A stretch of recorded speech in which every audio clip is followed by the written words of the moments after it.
नमस्कार दोस्तों, जैसा कि आप सभी देख रहे हैं कि हम इस मंच के माध्यम से उन सभी समस्याओं पर बात कर रहे हैं जो आज समाज में बुरी तरह से फैली हुई हैं।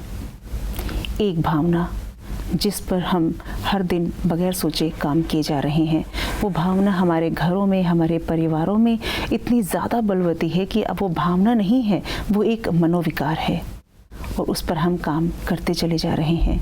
जी हाँ, वो है बदले की भावना। किसी ने मेरे साथ जो किया, मुझे भी उसके साथ वैसा ही करना है, और सिर्फ करना ही नहीं है, उसको इतनी हानि पहुंचानी है कि वो याद रखे कि उसने मेरे साथ ऐसा किया था। ये जो भावना है, ये हमें मानसिक रूप से बीमार कर देने वाली है। ज़रूरत है इस पर बात होनी चाहिए, और इसीलिए आज हम इसी विषय पर बात करेंगे। और हमारे बीच बीके कविता दीदी। दीदी ओम शांति। ओम शांति। दीदी, बदले की भावना, हम जब छोटे थे तो स्कूलों में हमें किताबों में इस पर कहानियाँ पढ़ाई जाती थी और बताया जाता था कि बदले की भावना से न केवल सामाजिक नुकसान होता है, आपका अपना मानसिक नुकसान भी होता है, आपका चारित्रिक पतन भी होता है। लेकिन आज न किताबों में वो कहानियाँ हैं, न घरों में वो सब किस्से हमें सुनाए जाते हैं, और हमें लगता है कि ये एक कॉमन सी बात है, सब करते हैं, मुझे भी करना चाहिए। ये बदले की भावना का क्यों जन्म हुआ और अभी तक भी ये समाज में क्यों है, जबकि इसके परिणाम इतने घातक हैं, फिर भी हम इस भावना को जिए जा रहे हैं। आज हम देख रहे हैं संसार में जी, प्यार कहीं ना कहीं ख़त्म होते जा रहा है। जो सच्चा प्यार, सच्ची भावना, सच्ची दोस्ती, वो सब खत्म होते जा रहा है। कहीं ना कहीं हमारा स्वार्थ के खातिर हम जी रहे, स्वार्थ के खातिर रिश्ते बना रहे, स्वार्थ के खातिर हम प्यार पाना ले रहे हैं, तो वो बहुत कहीं ना कहीं हमको नुकसान पहुंचाता है। हम एक उदाहरण देना चाहते हैं, क्योंकि क्या हुआ कि जब मेरे पास में अभी जब हम लोगों से मिलते हैं तो एक महिला मेरे पास में आई थी। अच्छा। और बहुत अपनी दुख भरी कहानी उन्होंने सुनाया, तो मुझे सुनकर के भी दुख नहीं हुआ, लेकिन ऐसा लगता है कि दुनिया में तो ऐसा ही माहौल बन चुका है कि आपने अच्छे घर को सुंदर बना लिया तो मेरा घर उससे सुंदर होना चाहिए। बहनों में तो बहुत होता है कि कंपैरिजन होता है। हाँ, आपने अच्छी साड़ी पहनी तो मेरी साड़ी इससे अच्छी होनी चाहिए, आपने ये बना लिया तो मेरा और भी इससे अच्छा होना चाहिए, और आपने अगर मेरे साथ बुरा किया तो मैं आपके साथ कई गुना ऐसे डबल बुरा कर सकती। ये कई प्रकार की भावना होती है, लेकिन परमात्मा हमें शिक्षा देते हैं, अगर कोई बदला भी लेना चाहे तो आपको बदल कर दिखाना है, न कि बदले की भावना रखनी है। आपके प्रति घृणा रखता है तो भी आप अपने मन में प्रेम की भावना रखो, सद्भावना रखो, शुभ भावना रखो, शुभकामना रखो।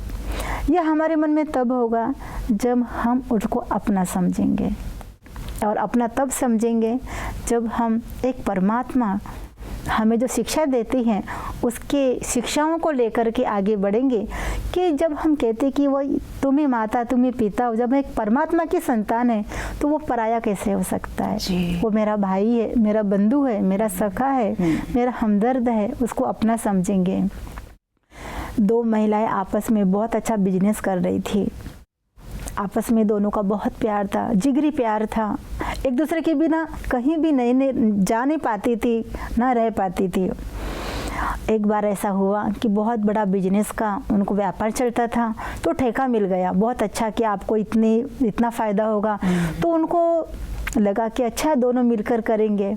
जब एक व्यक्ति की शादी हो गई तो उनके बच्चे कहने लगे कि मम्मा हम ऐसे करते हैं कि अगर आपने बंटवारा में किया तो आगे वाले व्यक्ति को आपको आधा देना पड़ेगा, क्यों ना हम उनको अपने रास्ते से ही हटा दिया जाए। अच्छा।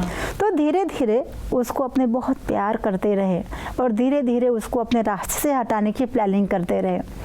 और जब आपस में दोनों चाय पी रहे थे तो उनके चाय में ऐसा कुछ विष डाल दिया कि धीरे धीरे वो बीमार होने लगे और धीरे धीरे वो खत्म हो गए। शरीर छोड़ दिया। अच्छा। कहा ना उसकी मृत्यु हो गई। तो धीरे धीरे तो वो दुख का ऐसा नाटक करते रहे कि मुझे बहुत दुख हो रहा है कि मेरा दोस्त चला गया, मेरी सहेली मेरे से दूर हो गई, ऐसा दुख का बहाना करते रहे। लेकिन अंदर से वो खुश हो रहे थे कि इतना जो कमाने वाली हम दोनों मिलकर था, लेकिन अब मुझे अकेले को मिलेगा, अभी मुझे अकेले को मिलेगा। लेकिन कहते हैं ना, कर्मों का लेखा जोखा, कर्मों की फिलॉसफी है, जो कर्म हमें छोड़ता नहीं है। तो अचानक उनके घर में फिर एक बच्चे ने जन्म लिया। अच्छा, जब उन्हीं के घर में एक बच्चे ने जन्म लिया, तो जैसे बच्चे ने जन्म लिया, वह जन्मते ही बीमार रहने लगा, सीधा वो आईसीयू में चला गया। अच्छा। और आईसीयू में भी बहुत सारा धन उसके ऊपर खर्चा हो गया। जब आईसीयू से नॉर्मल वार्ड में आया, तब भी वो स्वस्थ नहीं हुआ, बीमार रहा। धीरे धीरे उसको अपने घर पर लेके आए, तो वो कम से कम 6 साल तक वो बीमार रहा। और इतना बीमार रहा कि उसकी जो, और बहुत प्यारा बच्चा था उसका, एक ही 2 लड़की थी और एक ही उसका बेटा था। उसको लगा कि मेरा बेटा ही मेरा वंशज है, हर हाल में मुझे इसको बचाना है, चाहे जितना भी मेरे धन दौलत लुटाना पड़े मैं लुटाऊंगा, लेकिन इसको मैं कुछ नहीं होने दूंगा। उसने सारी जो भी जमा पूंजी कमाई किया था, उन्होंने सारा उस पर लुटा दिया, पूरा कंगाल बन गया। लेकिन उसके मन में दुख तो था, लेकिन वो उसको और कुछ नहीं सोच रहा था, बस एक ही कि मैं कमाते जाऊं और इसके ऊपर इसको स्वस्थ करने के लिए जो मैं कर सकूं वो मैं कर सकूं। बड़े से बड़े डॉक्टर, हॉस्पिटल्स के पास हो गए। लेकिन लास्ट में जब वो 6 साल का बच्चा हो गया, जब वो अकेला बैठा था, पूरे सर पर हाथ पकड़ कर के अब मैं कहाँ से धन लाऊं इसको स्वस्थ करने के लिए कि ये ठीक हो जाए, भगवान को फरियाद करने लगा। तब वो बच्चा बोल पड़ा, आपने मुझे पहचाना कि मैं कौन हूँ? अच्छा। तो वो कहता है, कौन हूँ? अरे आप मेरा बेटा हो, मैं आपका पिता हूँ। कहता है, नहीं, आप तो इस जन्म में आप मेरे पिता बने हो, लेकिन मैं कौन हूँ आप मुझे पहचानो? मैं वही आपका दोस्त हूँ। अच्छा। जिसने अपने रास्ते से मुझे हटा दिया था। आपने मुझे अपने रास्ते से हटा दिया था। और आपने मुझे चाय में विष पिला दिया। अच्छा। धीरे धीरे मैं अस्वस्थ होकर के मेरी मृत्यु हो गई, लेकिन मेरे मन में एक आस थी कि मैं जरूर बदला लूँगा। आपने जो मेरी धन संपत्ति मेरे से छीन लिया है, वो पुनः मुझे वापस लिया, आपसे वापस लेना ही है, मेरा ये संकल्प था। हाँ। और मैं भगवान से प्रार्थना किया कि मुझे चाहे जो करना पड़े, लेकिन मैं इनसे बदला जरूर लूँगा। पुनः मैं आया, आपके बच्चे के रूप में जन्म लिया, और जब तक आपने पूरी तरह से धन संपत्ति मेरे ऊपर खर्चा कर दिया, पूरे कंगाल बन गए, मैं सब कुछ देखता, सुनता, समझता रहा, लेकिन मैं चुप रहा, क्योंकि पता था कि आपने जो छीना है मुझे वापस लेना है। कोई ना कोई माध्यम से मैंने आपको कंगाल बना के ही छोड़ा। अब बस मेरा हिसाब किताब आपके साथ पूरा हुआ, अब मैं चला। और उसी समय उसकी मृत्यु हो गई। तो जब उसको सीख मिली, शिक्षा मिली कि देखो मैंने बुरा किया तो मेरे साथ भी बुरा हुआ। ये है कर्म की फिलॉसफी। हम कहीं भी चले जाए, लेकिन कर्म हमारा कभी पीछा नहीं छोड़ता। वो कर्म हमारे साथ ही आएंगे। जब हम पूर्व जन्म में भी अपने जन्म के साथ जाते हैं, तो हमारे साथ में हमारे कर्म, हमारा स्वभाव, हमारा संस्कार के अनुसार ही हमारे जन्म होते हैं। जी जी जी जी। तो ये जो बदले की भावना थी, ये उसके अंदर थी जिसने जन्म लिया, कि मतलब उसको था कि इसने मेरे साथ धोखा किया, तो उस धोखे का उसको लेसन देना था, उसको लेसन देना है ना, तो इसलिए उसने वो जन्म लिया। लेकिन आमतौर पे दुनिया में जैसे देखा जाता है, ये तो चलिए एक बहुत अच्छा मैसेज है कि उसने धोखा किया, तो देखिए उसने दोबारा जन्म लिया, ये उनको ये लेसन देने के लिए कि आपने मेरे साथ धोखा किया, तो मुझे मेरी संपत्ति छीनी, तो वो संपत्ति मेरा अधिकार था, तो वो संपत्ति मुझे लेनी ही थी। कहने का मतलब ये कि कर्म आपका पीछा नहीं छोड़ते। कितनी सुंदर बात है ये। लेकिन आज दुनिया में देखा जाता है कि पहले जैसे होता था कि किसी ने कुछ कर दिया या कह दिया या हमसे कुछ छीन लिया, तो हमें लगता था कि चलिए कोई बात नहीं, उसने मेरे साथ किया, उसका उसके साथ, मेरा मेरे साथ, हम अपना जीवन जीते रहते थे। आज तो हम छोटी छोटी बातों के लिए भी हमारे अंदर एक बदले की भावना रहती है, और उस भावना से हम कुंठित होते रहते हैं, हम एक नॉर्मल जीवन भी नहीं जी पाते हैं। तो वहाँ क्या समझने की ज़रूरत है? क्योंकि ये तो बहुत गहरी बात थी जो अभी आपने बताया, लेकिन छोटी छोटी बातों के लिए भी हमारे अंदर बदले की भावना रहती है और हम एक नॉर्मल जीवन भी नहीं जी पाते। वहाँ हमें किस तरह की सोच को अपने अंदर रख कर चलना चाहिए? आज हम दुनिया में देख रहे हैं कि बदले की भावना तो है, लेकिन स्वार्थ भरा है। स्वार्थ के बाद सब कुछ इनके पास है, मेरे पास कुछ नहीं है। हाँ। जैसे एक कहानी हम सुनाते हैं जी जी कि 2 व्यक्ति थे। तो वो हमेशा कहते थे कि भगवान मुझे इतना देना कि आगे वाले इंसान से मेरे पास डबल हो। जैसे मान लीजिए आपने इनको 1 आंखें दी है तो मुझे 2 दीजिए, मुझे 2 दीजिएगा। आपने इनको 2 घर दिए हैं, मुझे 4 दीजिएगा, मुझे 4 दीजिएगा। तो ऐसे प्रकार की भावनाएं मन में जी बदले की भावना होती है कि मैं हमेशा ऊपर दिखना चाहता हूँ कि मुझे ज़्यादा प्राप्ति हो, और कहीं ना कहीं वो लालच बढ़ते जाता है। लेकिन अगर हम ये समझे कि हम धन संपत्ति सुख सुविधाएं हम जो भी कमाते जा रहे, ये कुछ भी तो हमारे साथ नहीं चलना, ये सब नश्वर है। हम कहते हैं कि हम जैसे आए थे ऐसे जाएंगे, ना हम कुछ लेकर आए थे ना कुछ हम लेकर जाएंगे, लेकिन हम अपने कर्मों को लेकर आए, अपने स्वभाव संस्कारों को लेके आए। हम जाना भी वही है। जब इस दुनिया से जाते हैं तो हम अपने साथ क्या लेके जाएंगे? हमने जमा पूंजी किया है पूरी जिंदगी भर में, वो भी ना हमारे साथ चलेगी। हमने मकान बनाया, दुकान बनाया, हमारे वस्त्र भी हमारे साथ न चलने आए। तो ये सबके पीछे हम जो भागम भाग कर रहे हैं, ये तो कुछ भी हमारे साथ नहीं चलेगा। जी। तो हम इस जीवन में रहते हुए, सबको प्यार देते हुए, सबको सम्मान देते हुए ये सोचना है कि हमको इस दुनिया से हमको प्यार भी देना है, प्यार लेना भी है, लेकिन जो हम देंगे वो लेते हुए आगे बढ़ेंगे। ईर्ष्या तब होती है जब हम आत्मिक भाव से नहीं देखते हैं, बदले की भावना होती, घृणा भावना होती, हम दूसरों को अपने से छोटा समझते हैं।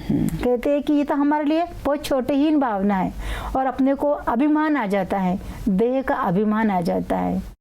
मैं सेठ हूँ, मैं व्यापारी हूँ, मैं मुझसे बड़ा हूँ, तो सब मेरे अंडर चलना चाहिए। मैं जो हुक्म कहूँगा उसकी पालना करना चाहिए। अगर वो पालन नहीं करते हैं तो उनको दुख होता है। तो इसीलिए कहीं ना कहीं वो दुख की अनुभूति करने लगते हैं, और वो यही समझते हैं कि नहीं, ये मेरे साथ ठीक नहीं हुआ, और फिर दुख होते हैं। तो परमात्मा कहते हैं कि जब हम खुद को ये समझे कि नहीं, मुझे परमात्मा के चिंतन में रह के सबका भला सोचना है, सबके साथ अच्छे व्यवहार करने हैं, और अच्छा व्यवहार ही हमारी अच्छा संस्कृति का पहचान है। जी। कहीं मैंने पढ़ा था, जैसे यहीं पढ़ा था, मधुबन में एक स्लोगन पढ़ा था कि बदला ना लें, बदल दें, है ना? तो उस बात में क्या सार है? हम भगवान कहते हैं कि हमको पुराने संस्कारों को बदलकर नए संस्कारों को अपने जीवन में धारण करने हैं। जी। हम पुराने संस्कार, मानो वही लड़ना, झगड़ना, दुख देना, परेशान करना, निंदा करना, ये हमारे बदले की भावना होती है जो हमें और भी नीचे गिराती है।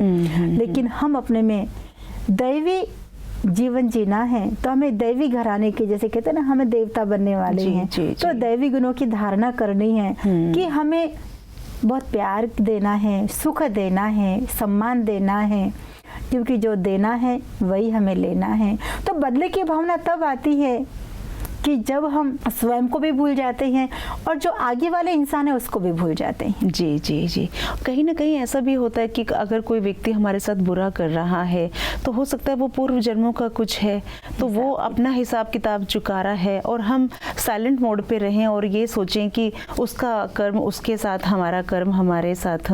ऐसे भी जीवन की फिलोसफी हो सकती है ना? हम कभी भी ये सोचे कि आगे वाला इंसान हमको दुख देता है, लेकिन फिर भी हमको प्यार देना चाहिए। जी हाँ। माँ देखो अपने बच्चों को डांटती है जी, उस समय के लिए उसको डांट लगती है, लेकिन अंदर से तो उसका प्यार होता है। तो बच्चों को हमेशा गुस्सा आती है, नफरत भी आती है कि मैंने भले गलत किया लेकिन मुझे मार पड़ी, मुझे डांट पड़ी। तो दुनिया को भी यही लगता है कि हम कितना भी गलत करें तो हम खुद को राइट समझे। तभी उनके मन में ये भावना उत्पन्न होती है। जी हाँ। तो परमात्मा हमें जो शिक्षा देती है, चिंतन करते हैं कि देखो आपने जो कुछ भी किया और मैंने आपके बदले पर वही रिट किया, तो मेरे में और उसमें कोई फर्क नहीं पड़ा। कोई प्यार दे या ना दे, लेकिन मुझे सबको देना है, मुझे सम्मान देना, रिस्पेक्ट देना, रिगार्ड देना। हमारे ऐसे बोल हो, ऐसे व्यवहार हो कि दुख पर भी हमें सुख की अनुभूति हो, हमें शांति की अनुभूति हो। लेकिन वो तब होगा जब हम खुद को, एक स्वयं को आत्मनिश्चय करके उस परमात्मा की चिंतन करते रहेंगे, जी, उस प्यार की अनुभूति करते रहेंगे, तो हम उस प्यार को अनुभव कर सकते हैं। लेकिन ऐसा भी कई बार देखा जाता है दीदी कि अगर कोई हमारे साथ गलत करता चला रहा है, ठीक है, और हम बदले में उसे कुछ कह नहीं रहे हैं, तो हमारे मन के अंदर हमें एक प्रश्न तंग करता है कि अगर मैंने इसे नहीं समझाया या नहीं बताया, या मैंने नहीं इसको बताया कि तुम्हारी बातें मुझे गलत लग रही हैं, ठीक है, तो जैसे अभी हमने एक बात की कि बदला ना लें बदल दें, है ना, तो हम उसको बदलने की कोशिश में हैं और वो व्यक्ति लगातार हमें नुकसान पहुंचाता जा रहा है, ठीक है, तो वहाँ तो एक बदले की भावना आती है ना कि अभी बहुत हुआ, इसने मुझे बहुत परेशान किया, अब मैं इसे बताऊंगा कि परेशानी होती क्या है। ये भावना भी आमतौर पर दुनिया में देखने को मिलती है। तो यहाँ कैसे अपना जो धैर्य है वो बनाए रखें, या सामने वाले को कैसे समझाएं कि तुम्हारी ये चीज़ मुझे गलत लग रही है और मैं इसको बस इतनी देर तक ही टॉलरेट कर सकता हूँ, क्योंकि ये चीज़ें भी सोसाइटी में देखने को मिलती हैं। ये घटना तो बहुत हमारे साथ भी बीत चुकी है। हाँ। कोई ऐसे व्यक्ति थे जो हम बहुत अच्छा कार्य करते थे, करते हैं, फिर भी हमें भी कोई ऐसी परेशानी आती रहती है, तो मैं हमेशा जो भी मुझे कोई परेशानी आती है, तकलीफ आती है, समस्या आती भी है, तो जैसे एक कहावत है ना कि निंदा हमारी करे सो मित्र हमारा होए। जी। एक मराठी में भी कहावत कहते हैं कि निंदकाचे घर असावे शेजारी, कि कोई हमारी बुराई करता है, हमें दुख पहुंचाना चाहता है, तो कभी कभी हमें बहुत दुख होता है, गुस्सा भी आता है, चिड़चिड़ापन आता है कि मैं बहुत अच्छा हूँ, मुझे ऐसा क्यों माना जा रहा है। लेकिन हालांकि मैंने उस बात को महसूस किया कि धीरे धीरे मैं अपने आप को पूरी जीवन की दिनचर्या में चेक करने लगी, कहाँ मेरी कोई मिस्टेक तो नहीं हो रही है। अच्छा। और जब मिस्टेक देखा कि मेरे तो कोई मिस्टेक है ही नहीं, फिर भी मेरे लिए गलत सोचा जा रहा है, गलत बोला जा रहा है, क्यों बोल रहा है, तो मैं सोचा कि नहीं, कहीं ना कहीं हमें ये संदेश देना चाह रहे हैं कि आपको और अच्छा आगे बढ़ना है, आपको और कुछ अच्छा करना चाहिए, लेकिन इनको बताने का तरीका अलग है। तो उस तरीके से हमको गुस्सा भी आ रहा है, नफरत हो रही है, चिड़चिड़ापन भी हो रहा है, उनके प्रति भावना हमारी गलत हो रही है। लेकिन मैंने एक सीखी उनसे कि नहीं, वो भी दोस्त है, वो कुछ हम अच्छा बने, उनका बताने का तरीका गलत है, लेकिन मैंने थोड़ी थोड़ी उन कमजोरियों को अपने में सुधार किया, उन भूलों को अपने में सुधार करते गई। और जब मैंने सोचा कि अपने में कुछ नवीनता लाना चाहिए, ऐसा नहीं कि कोई मुझे नीचे गिराना चाहे तो मैं नीचे गिर जाऊँ, नहीं, मुझे परमात्मा के शक्ति लेकर के आगे बढ़ना है। मुझे किसी को भी नहीं देखना है, कोई मेरे लिए अच्छा बोलता है तो मैं बहुत अच्छे फूल समझ जाऊँ, मुझे कोई खराब कहता है तो मैं खराब बन जाऊँ, नहीं, मुझे अच्छा बनना है, मुझे अच्छा सीखना है, मुझे आगे जाना है। तो मुझे जब अच्छा बनना है तो मैंने अवॉइड किया, मैंने ऐसा चश्मा लगा लिया कि बुराई में भी अच्छा ही देखना मैंने शुरू कर दिया कि नहीं, मुझे अच्छा लेना है, भले वो बुरा दे रहा है, गलत दे रहा है, लेकिन मुझे उसमें से अच्छा लेना है और अच्छा बनकर के दिखाना है, मुझे आगे बढ़ना है, मुझे अपने जीवन को सुधार करके दैवी संस्कृति में लानी है। क्योंकि हमारा जीवन हमें कैसे जीना है ये तो हमें ही तय करना है ना, और अगर दूसरे व्यक्ति आके हमारे मन में खलल पैदा करते रहेंगे तो इससे हमारा जीवन खुद का ही परेशान रहेगा। तो हमें ये तय करना है कि हमें अपने जीवन को कैसे जीना है। बहुत सुंदर बात दीदी, बहुत सुंदर बात। मुझे लगता है कि आज की सारी बातचीत से जो बदले की भावना पे जो हमने बात की, मुझे लगता है लोगों को एक नई दिशा मिलेगी, लोगों की सोच को नई दिशा मिलेगी। थैंक यू दीदी। ओम शांति। ओम शांति। दोस्तों, खासतौर से हमारी जो माताएं बहनें हैं उनकी ये जिम्मेदारी हो जाती है कि जब बच्चा हमारा जब बड़ा हो रहा होता है तो हम कई तरह की शिक्षाएं बच्चे को देते हैं। साथ साथ ये जो छोटी छोटी बातें हैं लाइक बदले की भावना है ना, इसमें बच्चे स्कूल में भी कहीं भी किसी ने कुछ किया, हमारे मन में बदले की भावना पलती रहती है।